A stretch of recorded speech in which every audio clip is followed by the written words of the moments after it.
Hey, this is Ken at Capital Advantage Tutoring, and I'm going to go into a little bit controversial stuff. I'm going to preface this by saying, before I start my whole thing on this, I am not some woke DEI program person. Absolutely not. I am big on merit based. However, I've noticed prior to before I started my YouTube channel in 2019, I had a very limited interaction with people looking to study for the seven. Literally the same type of people coming out of college, either they're paying for it or their parents are, whatever it was. Very limited because I charge a lot of money. I only get a certain amount of people. Once I started doing my YouTube channel and getting out there, I saw an entirely different group of people looking to study. And after a couple of years, I started to notice something. And this thing started bothering me. And again, I am not some like run out there and protest shit. If anyone knows me, I am not that way. I held the color of the hat, right? I'm kidding. But I see things and I'm noticing stuff and I see a pattern.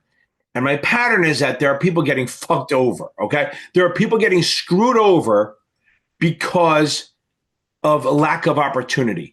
So that's why I'm doing this video. So I'm going to start this video now, and it's called the top 10 reasons why FINRA needs to get rid of the sponsorship requirement.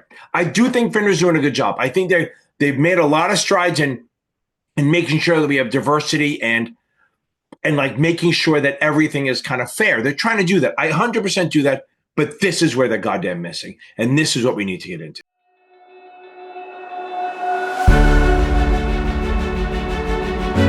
I need to talk about one of the most frustrating barriers in finance. Why do you need a sponsor to take the Series 7 exam? I mean, come on. Imagine you're ready to dive into the securities industry, but instead of proving your skills, you're stuck waiting for someone to take a chance on you. It's outdated. It's unfair. And honestly, it's holding the industry back. Today, I'm going to give you 10 reasons, yes, 10, why FINRA needs to drop the sponsorship requirement. Spoiler alert, this would benefit everyone, from job seekers to employers to the industry as a whole. Let's get into it.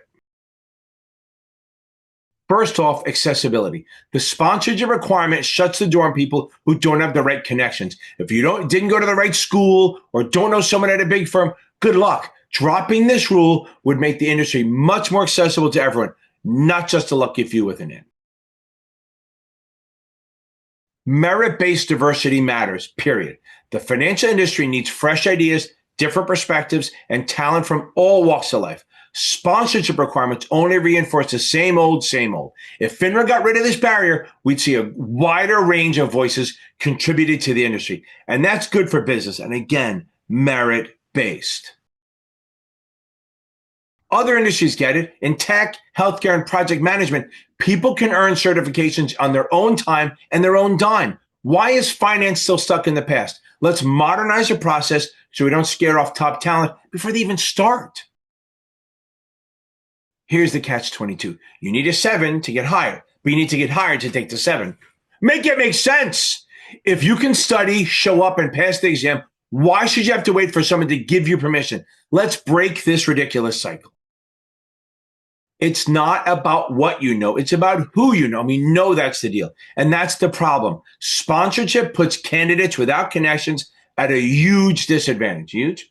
Dropping the requirement levels the playing field, so success is based on merit, not networking. Imagine that.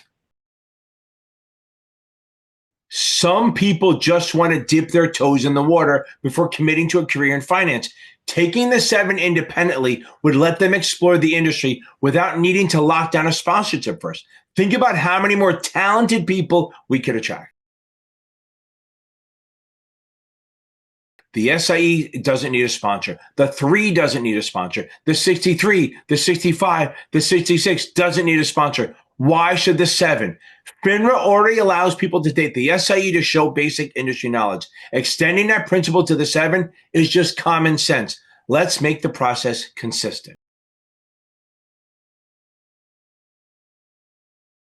Studying for the 7 is like taking a crash course in finance, and that knowledge is valuable, whether you land a job in the industry or not. By making the exam more accessible, we're boosting financial literacy, and I'm a big fucking fan of that, and empowering more people to understand the markets. That's a win for everyone.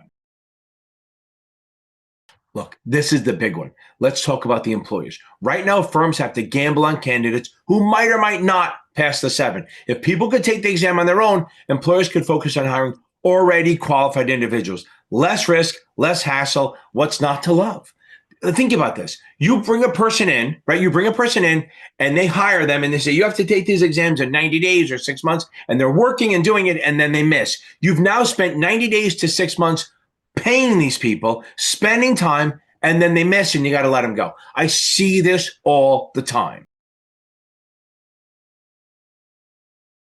Finally, we need to open the doors for career changes and self-starters. Imagine someone in their 30s and 40s with a wealth of experience in tech, real estate, sales, whatever, who wants to pivot to finance. These are established people. The sponsorship requirement slams that door in their face because who's going to take a chance of giving up a job when they could lose it if they fail? Removing it would bring in fresh perspectives, diverse skill sets, and people who have already proven they can succeed. Plus, let's be real, self-motivated candidates who take the 7 on their own are exactly the kind of people we want. So there you have it, 10 solid reasons why FINRA should drop the sponsorship requirement for the 7. It's about fairness, progress, and opening doors for people who deserve a shot. If you don't agree with me and you think I'm wrong, put it in the comments. I am open to thinking I'm wrong. Let me know why do you think I'm wrong. If you agree or don't agree, hit the like button, share the video, and let's get this conversation started. And hey, if you're FINRA, call me. I got some ideas. See you next time.